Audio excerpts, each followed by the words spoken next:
உறவுகளுக்கு வணக்கம்.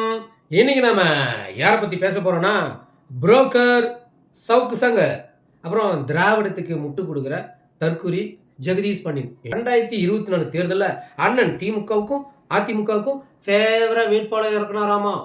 திமுக கிட்டையும் அதிமுக கிட்டையும் நிறைய பணம் வாங்கினாராம் அப்படின்னு தற்குறி நம்ம அண்ணன் ஜெகதீஷ் உளறிட்டு இருக்கிறாரு. அதை வாயை கஞ்சிட்டு ரசிச்சு இந்த புரோக்கர் மாமா பார்த்துட்டு இருக்காங்க. ரெண்டு பேர்த்தையும் பொழக்கலாம், காணொலிக்குள்ள போகலாம். ஏடிஎம்கே சில வேட்பாளரை இங்க இவங்களை போடாத, இங்க வந்து ஒரு இஸ்லாமியர்களை போடு, ஏன்னா சிறுபான்மையர் ஓட்டு திமுக போயிடும், நீ உங்க கட்சியில தெரிஞ்சா நாங்க வந்துருவோம். டிஎம்கே சில பேர்த்த சொல்லும், இப்படி டிஎம்கே சொல்லும், அதிமுக சொல்லும் அப்படின்னு சொல்லக்கூடாது. திமுக பணத்தை வந்து நான் வந்து இப்படி சொல்லுவேன், இது எடுத்து போடு புரோக்கர் மாமா அப்படின்னு நீ சொல்லுவ. இதுல எங்க இடிக்குதுன்னா, திமுகவுக்கும் ஓட்டை பிரிக்கணும், அண்ணன் சீமான் வேட்பாளர் போடணுமா, அதிமுகவும் ஓட்டை பிரிக்கணுமா, அதுக்கும் வேட்பாளர் போடணுமா. யோ இங்கேயா லாஜிக்கே இடிக்குது. ரெண்டு பேர்த்துக்கும் ஓட்டை பிரித்து எங்கள் அண்ணன் வேட்பாளர் போட்டால் எங்களுக்கு தான் ஓட்டு நிறையா வரும். இவங்க ரெண்டு பேர்த்தோட எதிர்போட்டு எங்களுக்கு தானே விழுவணும். கூமுட்டை மாரி பேசாதீங்க, கூமுட்டை மாரி பேசாதீங்க. நீங்க நினைக்கிறீங்க இல்ல டிஎம்கே பேசுறாங்க, டிஎம்கே விடமும் இவர் பெருந்தொகை வாங்கியிருக்கிறார். அவர்கள் பேரை முதற்கொண்டு, அமைச்சர் பேரை முதற்கொண்டு என்னால் சொல்ல முடியும். அவர்களுக்கு பிரச்சனையாகவும் நான் பதிலேறேன். அப்படியே தான் அமைச்சர் பேரை சொல்லிட்டு வச்சுக்கா, உன்னை பொழந்து பொங்க வச்சிருவாங்க. ஏன்னா அமைச்சர் இல்லை, திராவிட கழகத்து தொண்டை கூட எங்களுக்கு பணம் தர மாட்டோம். கருணாநிதியும் பொழக்கிற பொழல, பெரியார் தூக்கி போட்டு மிதிக்கிற மிதியில அவனுங்களே என்ன பண்றதுன்னு தெரியாம முடிச்சிட்டு இருக்கிறாருங்க. இந்த வாயை எப்படியே போட முடியாது, என்னமோ திருமண மக்களா நம்மளை தூக்கி போட்டு மிதிக்கிறாங்க அப்படின்னு கழக தொண்டனை வெறியோட நின்றுட்டு இருப்பான். அவனுங்க நம்மளுக்கு பணம் கொடுத்து வளர்த்தி விடுவாங்க. இது நம்புற மாரி இது ஏன் தரலாம் நீங்க கேட்கலாம். நான் கேட்டே அவங்க கிட்ட, இதெல்லாம் கட்சியிலிருந்து வெளியே வந்து பார்த்து எதுங்க இப்படி மாணவர் ஏற்றுட்டேன். இல்லை தம்பி, சீமான் பேச தான் லிங்குவிஸ்டிக் மைனாரிட்டி, மொழி சிறுபான்மையினர் எங்க பக்கத்து வரான், அது பல ஆயிரம் கோடி செலவு பண்ணும். இவனுக்கு சில லட்சத்தவ எப்படி, என்னடா இது 70 லட்சம் தெலுங்கு ஓட்டு இருக்குங்க. அதாவது நான் என்ன சொல்றேன், அதாவது அண்ணன் என்ன சொல்றாப்புன்னா, திமுக நேரடியாக அந்த சிறுபான்மை ஓட்டு, மொழி சிறுபான்மை ஓட்டு, தெலுங்கு ஓட்டு எடுக்கிறதுக்கு பலாயிரம் கோடி செலவு பண்ணுமா. ஆனால் சில பல லட்சம் சீமான்கிட்ட கொடுத்து விட்டா தமிழ் தமிழ் தமிழ்னு பேசினா அது நேரடியாக தெலுங்கு ரோட்டெல்லாம் திமுகவுக்கு போயிருமா. இத்தனை நாளும் அந்த தெலுங்கு ரோட்டெலாம் யாருக்கு போச்சு, யாருக்கே போச்சு? தெலுங்கு பாசம் திமுக தானே போகும். ஏன் கூமட்டத்தனமாக பேசினுக்கிற, சரி விடு. இப்போ எங்கள் அண்ணனுக்கு திமுக காரங்க காசு கொடுத்து தமிழ் தமிழ்னு பேச வச்சா தமிழர் ஓட்டு அதிகமே, மெஜாரிட்டியும் நாங்கள் தானே. வெறும் 70 லட்சம் தெலுங்கு ரோட்டை வச்சு அவங்க என்ன பண்ணுவாங்க? இது திமுக காரன் சொன்னா கூட இந்த பிளானை ஏற்றுக்க மாட்டோம். யோ லூசா நீ போயா, ஒட்டுமொத்த ஓட்டு அங்கே போயிடும். நான் வந்து ஏற்கனவே 35 லட்சம் ஓட்டு எடுத்துக்கிட்டாங்க தமிழ் தேசியம் பேசி, அதுக்கே என்ன பண்ணுறது தெரியாமல் நாங்கள் முடிச்சுட்டு இருக்கிறோம். இப்படிலாம் பிளான் போட்டால் கிறுக்குத்தன பிளானு அப்படின்னு சொல்லுவாங்க. புரியுதா? ஏய் தமிழ்நாடியா, தமிழ்னு பேசினா தமிழ் மக்களும் எங்கள் அண்ணனுக்கு தானே ஓட்டு போடுவாங்க. அதை வந்து திமுக பணம் கொடுத்து வளர்த்தி விடுவானா எங்கள் அண்ணனா? யோ லூசா நீ, இது பக்கத்தில் உட்காந்துட்டு நம்ம புரோக்கர் மாமா, அவன் வேணா அந்த கதையெல்லாம் நம்புவான். இது திமுக காரன் தெரிஞ்சால் உன்னையே வெளுப்பான். நாம் தமிழ் கட்சிக்காரன் உன்னை அடிக்கிறனோ இல்லையோ, கண்டிப்பாக திமுக காரன் உன்னை மிதிக்க போகிறான். 21ல ரெண்டு பக்கமும் கேண்டிடேட், ரெண்டு பக்கமும் அந்த நேரத்தில் யாருக்கும் தெரியாத ஒரு அதிர்ச்சியான விஷயம். ஆமாம், அதிர்ச்சியான விஷயம் நடந்திருக்குது. அதை வந்து இந்த ஜெகதீஷ் சொல்ல போறாரு. மனசை திடப்படுத்திக்காங்க உறவுகளே, திடப்படுத்திக்காங்க. இப்பொழுது 3 மாதத்துக்கு முன்புதான் அந்த பணம் கொடுத்த நபர் என்னிடம் சொன்னார், கமலஹாசன் அவர்களுக்கு 10 கோடியும் இவருக்கு 40 கோடியும் பாஜகவின் மூலமாக கைமாறப்பட்டது. நாம் தமிழர் கட்சி தமிழ்நாட்டில் கிடையவே கிடையாது, கூடாருமே காலி, அதெல்லாம் ஒரு கட்சியே இல்லைங்கிற. நாம் தமிழர் கட்சி கட்டமைப்பே இல்லைன்ற. ஆனால் திமுகவுட்டையும் பணம் வாங்குறாங்க.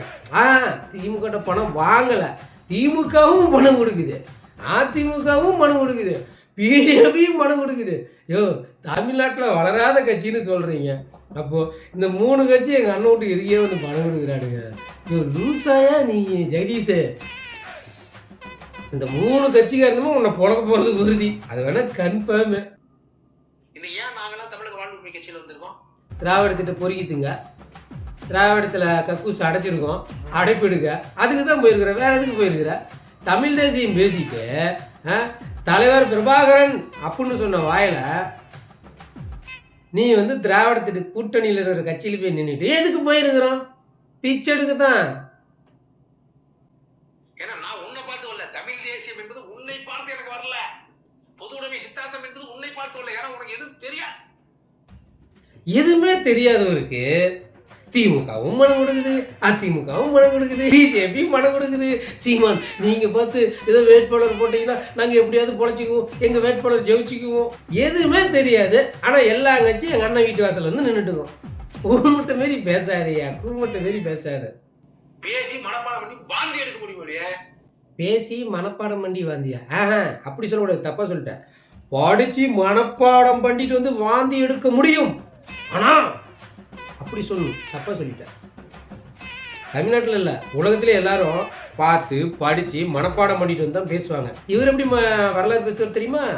எந்த தலைவரை பத்தி தெரிஞ்சுக்கணுமோ அந்த தலைவர் வாழ்ந்த கற்காலத்துக்கு ட்ரெயின் டிராவல் பண்ணி போய் பார்த்துட்டு வந்து வரலாறு பேசுவாப்புல. கூமட்டையாவே மாறிட்டியேன்னு.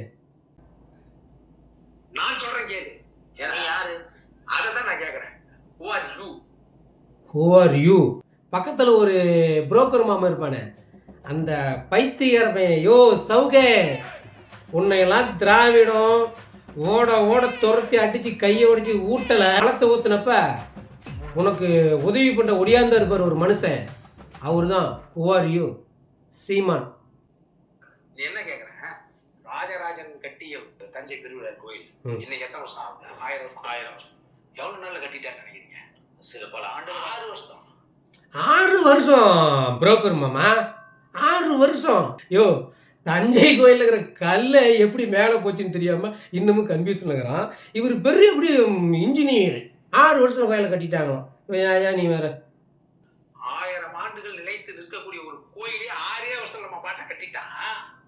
அண்ணன் முன்னாடி 15 வருஷம் ஆச்சு, நீ இன்னும் அமைப்பை கட்ட முடியலையே. ஏன்னா பாட்டன் ராஜராஜ சோழனோட இருந்தவங்க எல்லாரும் நல்லவங்க, அதனால 6 வருஷத்துல கட்டிட்டாங்க கோயிலை. ஆனா எங்க அண்ணன் கூட இருந்தது நீயாச்சே, அதனால தான் கட்ட முடியல.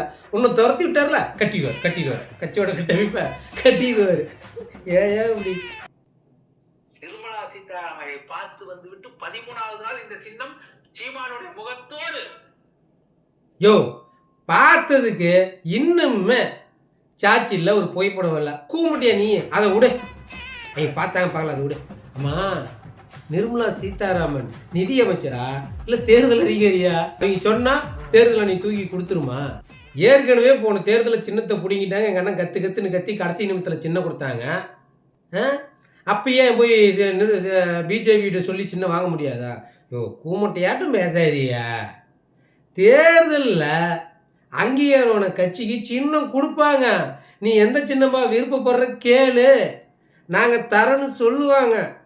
நிர்மலா சீதாராமன் இல்லை, மோடியவே பார்த்தாலும் சின்னம் வராது. ஜெயிக்கணும், அங்கீகாரம் வாங்கணும். கூமுட்டையாட்டமே பேசாத. 1917 ரஷ்ய புரட்சி வெற்றி பெற்றது.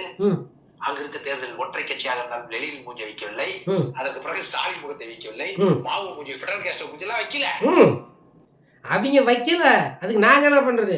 நாங்க அப்படித்தான் வைப்போம். யார் மூஞ்சி வச்சா உனக்கு என்ன? உனக்கு எங்கேயா எரியுது? யோ, நீ பேசலையா? திராவிடத்தோட எச்செலும்பு பேசுது. வைத்தியர்னவே மாறி போயிட்டு போல. இதை எவனாவது ஓட்டு போடுவானா? முதல்ல விவசாயி சின்னத்தை பார்த்து நாம் தமிழர் கட்சி ஒரு சில இடத்தில் புடிக்காதவன் கூட ஓட்டு போடுவதற்கு வாய்ப்பு இருக்கிறது. இந்த முகத்தை பார்த்தா நீ என்ன சொல்ற? நீ அதாவது விவசாய சின்னத்தை பார்த்து ஓட்டு போடுவாங்க, அண்ணன் முகத்தை பார்த்து ஓட்டு போடுவாங்களா? ஒரு சின்னன்னு இருந்தா ஏப்பா இந்த சின்னம் யாருது, இந்த கட்சிக்காருதா அப்படின்னு கேட்பாங்க. அந்த கட்சி தலைவர் யாரு? இவர் தான்பா. இவர் பேசுறது கரெக்டா இருக்குது அப்படின்னு அவர் எண்ணத்தை வச்சுதான் சின்னத்துல பட்டுன்னு கையை வைப்பான். போன தடவை மைக்கு சின்னம், விவசாய சின்னம் இல்லை. இப்போ மைக்கு சின்னத்துக்கு எப்படி ஓட்டு விழுந்தது? அப்ப மைக் செட்டுக்காரன் கட்டுறவன் எல்லாம் வந்து ஏய் இது மைக்கு உன்னோட கூட போடுவிடான்னு போட்டானா? சின்னத்துல இல்லையா, தலைவரோட எண்ணத்துல இருக்கணும். மக்களுக்கு என்ன பண்ண போறேன்னு தலைவரோட எண்ணத்துல இருக்கணும். அந்த எண்ணத்தை பார்த்தாதான் மக்கள் அவரோட சின்னத்துல விரல வைப்பான். இருமணம் கார்த்திக் மாதிரி தம்பி தான் அவன் நினைச்சிட்டு இருக்கான். அவன் ஏதோ இளம் மாவோ மாதிரி. ஐயோ, இந்த கட்சியே ஏண்டா, அதாவது இவெல்லாம் படிச்சுட்டு வேலைக்கு போக வழி இல்லாத இந்த அலுவலகத்துல 3 வேளை உணர்வும் பாதுகாப்பான இடம் கிடைக்குதுன்னு வந்தவனுவ சாப்பாடு வழி இல்லை, படிச்ச படிப்பு வேலை, அதனால ஆபீஸ் பக்கம் வந்தாங்க. இவெல்லாம் ஒரு ஆளாங்கிற அப்படி கூட வறுமையில இருந்தாலும் நான் தன்மானத்தை விட்டு தர மாட்டேன், இனமானதான் முக்கியம். இன்னுமே எங்க அண்ணன் கூட நிற்கிறாரு. ஏன்னா தமிழர்கள் போட்ட சாப்பாடு அவர் உடம்புல இருக்குது. ஆனால் நீ பார்த்தியா, மானமாகுது, தன்மானமாகுது, இனமாகுது, அதெல்லாம் இல்லை. என் வயிற்று நப்பணும், என் வாயை எங்கனாலும் வச்சுக்கிறேன். ஐயா சாமி, இந்த அறிவாலயத்தில் அடப்படுக்கிற வேலைக்குதா அப்படின்னு போன பார்த்தியா. உறவுகளே, இந்த ஆள் மிகப்பெரிய ஒரு எப்படி சொல்கிறது, கோமாளின்னு தான் சொல்லணும். இந்த ஆள் பேசுறது எல்லாமே கிறுக்குத்தனமான பேச்சு. வாங்கின காசுக்கு மேலே கூறாண்டா கொய்யா அப்படிங்கிற மாதிரி தமிழ்நாட்டில் இருக்கிற திமுக, அதிமுக, பிஜேபி எல்லாரும் எங்கள் அண்ணன் வந்து காசு கொடுக்குறாங்களாம். இந்த மாதிரி கிறுக்குத்தனமான பேச்செல்லாம் பக்கத்தில் ஒரு புரோக்கரை உட்காந்துட்டு போகும்போது அவன் தான் கிறுக்கு, அவன் தான் இதெல்லாம் கேட்பான். மீண்டும் ஒரு காணொலியில் சந்திப்போம். நன்றி, வணக்கம்.